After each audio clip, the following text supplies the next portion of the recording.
Meu nome é Ana, tenho 48 anos e vim dividir com vocês a minha dificuldade para conseguir engravidar. Me casei muito jovem, com apenas 17 anos. No começo do relacionamento, eu e meu marido nos amávamos muito. A gente era muito feliz. Ele era muito companheiro, pagou minha faculdade e quando completei 26 anos, finalmente peguei o meu tão sonhado diploma de advocacia. Carlos, no mesmo ano, conseguiu uma vaga para mim na empresa onde ele trabalhava. Comecei ganhando um salário razoável, mas estava muito feliz com a oportunidade de ganhar o meu próprio dinheiro. Carlos então me chamou para uma conversa. Ele disse que eu já havia me formado e conseguido um bom emprego.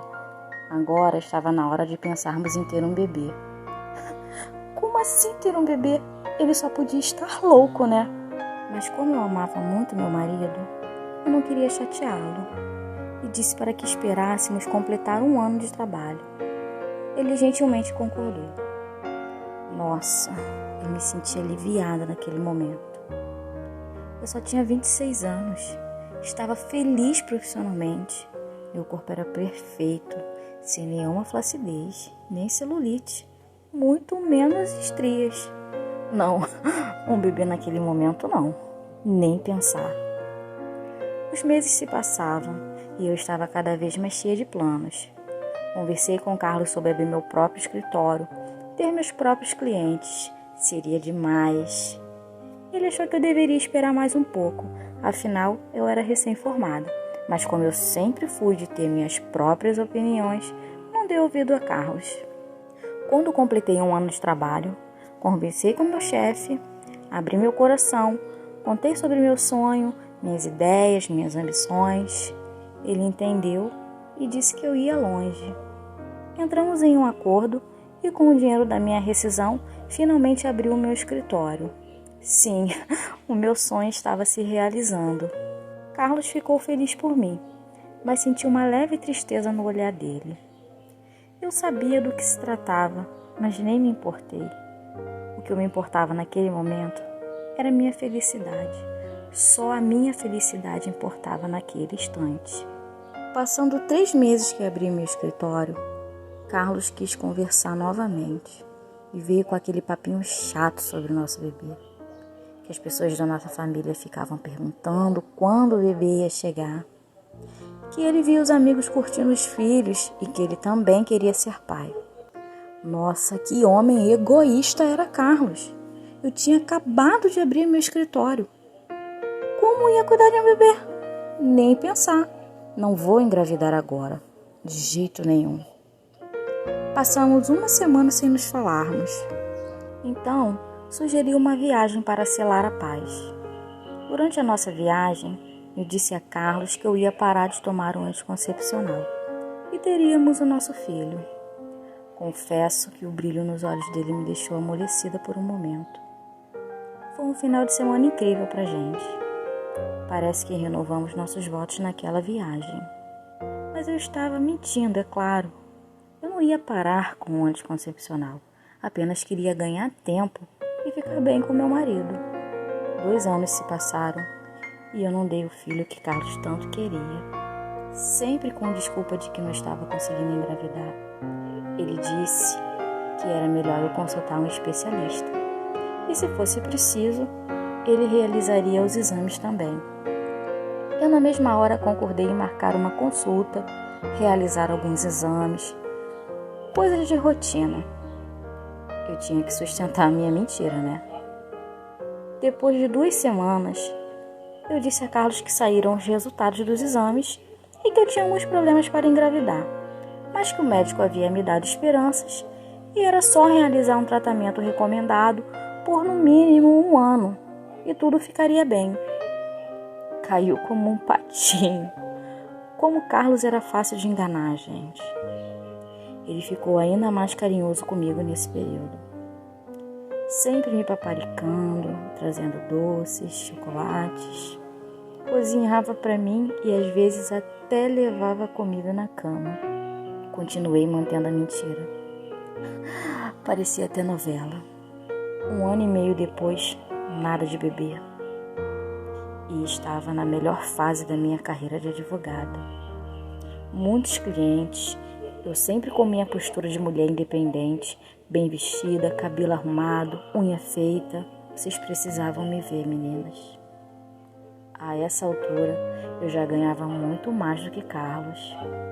Comprei um carro do ano, me senti a Mulher Maravilha. Um dia cheguei em casa e, como de costume, fui logo tomar um banho para preparar a nossa janta. Estava na cozinha quando o Carlos chegou. Bateu a porta, foi direto para o nosso quarto.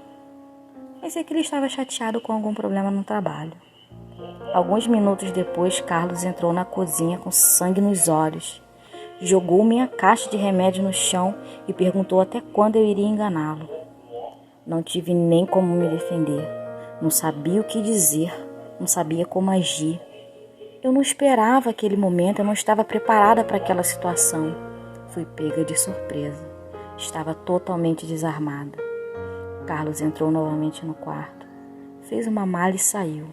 Eu pedi para que ele deixasse eu explicar que ele estava entendendo tudo errado e que eu o amava muito.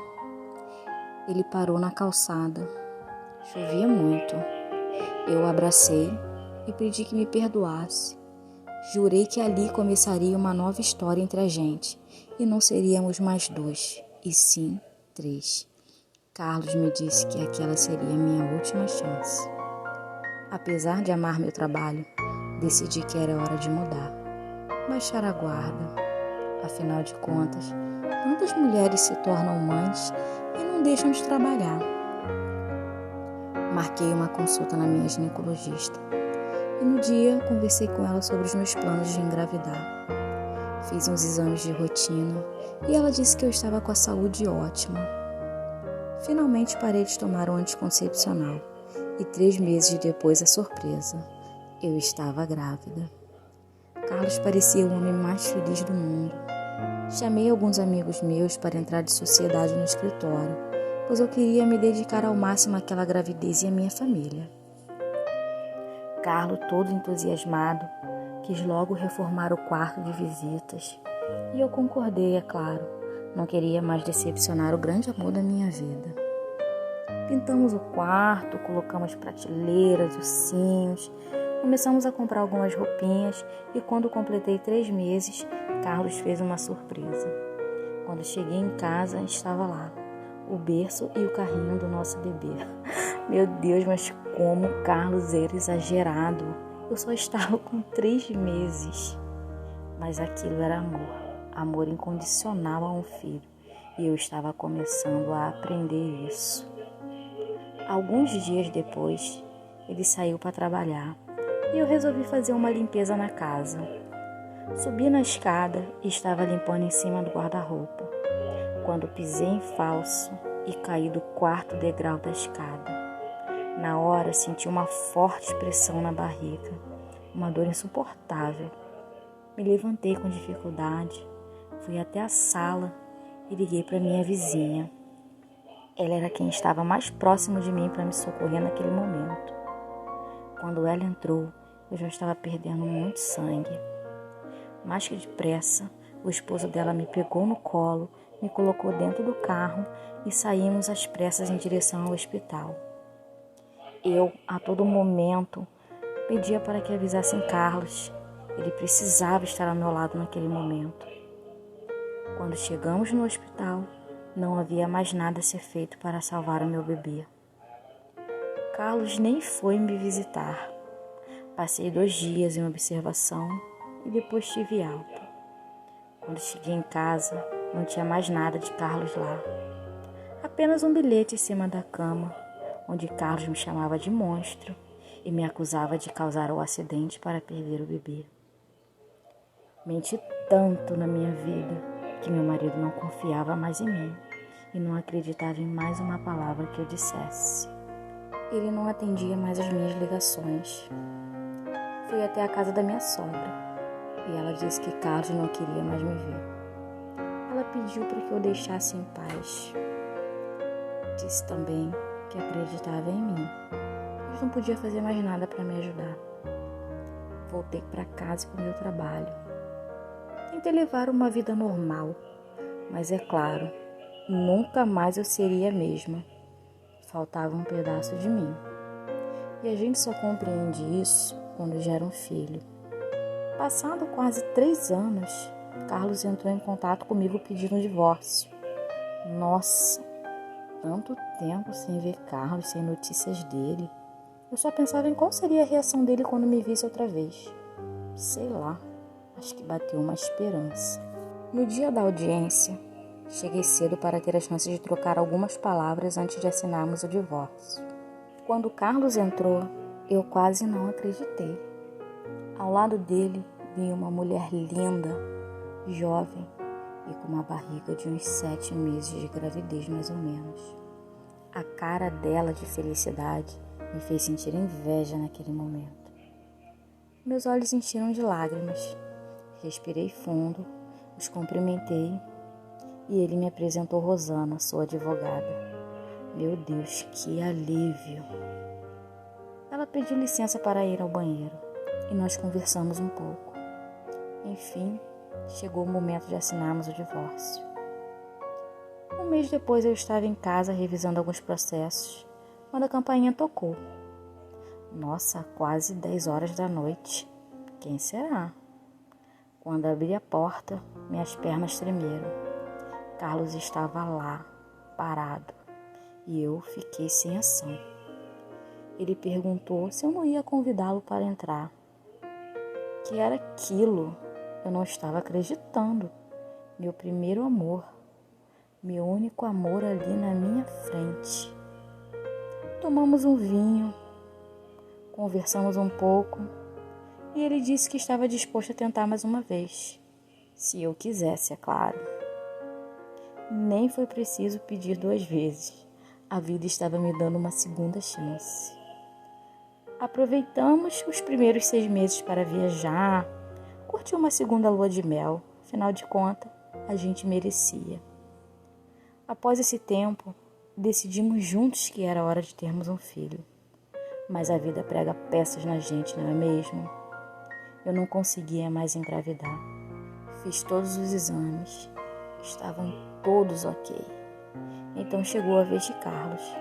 E para nossa surpresa, os exames deles também estavam ok. Como passe de mágica, todas aquelas mentiras que eu contava para Carlos se passaram pela minha cabeça. Não poderia ser verdade. Será que eu estava sendo castigada por tudo que fiz com meu marido no passado? Mas eu já havia pago um preço alto com a perda do meu bebê. Não era justo comigo. Não era justo com Carlos.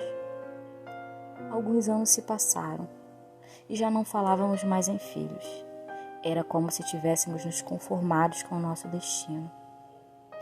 Um dia qualquer, estava navegando na internet, quando apareceu uma matéria falando sobre chá natural para engravidar. Será possível? Aquilo era um sinal? Na mesma hora, eu comecei a ler e pensei, acho que eu vou tentar. Mas Carlos não concordaria com aquela loucura. Eu estava um pouco envergonhada, mas mesmo assim criei coragem e mostrei a matéria para ele. Ele colocou os óculos e leu atentamente. Depois, me olhou dentro dos olhos e disse, se quiser tentar, eu também quero. Abracei meu marido e agradeci por me apoiar nessa nova jornada. Eu tomava o chá todos os dias pela manhã, antes de ir para o escritório. Após algumas semanas, Carlos recebeu uma encomenda. Ele abriu sem falar nada. E eu no sofá, observando tudo, muito curiosa. Ele retirou alguns frascos de cápsulas para engravidar. Me deu 2 potes, ficou com 2. Me explicou como teríamos que fazer o tratamento em casa, que foi indicação de um casal de amigos do trabalho que ele havia indicado. Rimos muito um da cara do outro. Acho que não acreditávamos naquilo, mas, no momento, era tudo que a gente tinha, além de ter um ao outro. Também continuei com o chá todos os dias. Acho que mais ou menos 2 meses depois, Carlos pediu comida japonesa. Foi no final de semana, como já era de costume. Nossa, aquele cheiro me enjoou. Passei mal a noite inteira. Mas hoje eu posso começar a história da minha vida de outra maneira. Olá, meu nome é Ana. Eu tenho 48 anos. Carlos, meu marido, tem 52. E nossos gêmeos, Enzo e Pietro, têm 2 anos. Somos uma família realizada e muito feliz. Se você já foi uma tentante, passou por toda essa luta e conseguiu o teu tão sonhado positivo, e mesmo você que ainda não conseguiu o seu positivo ainda, mas quer ter a sua história contada aqui no nosso canal, é só enviar para o e-mail que está na descrição desse vídeo. Quem sabe a sua história não pode ser a próxima a ser contada aqui no meu positivo.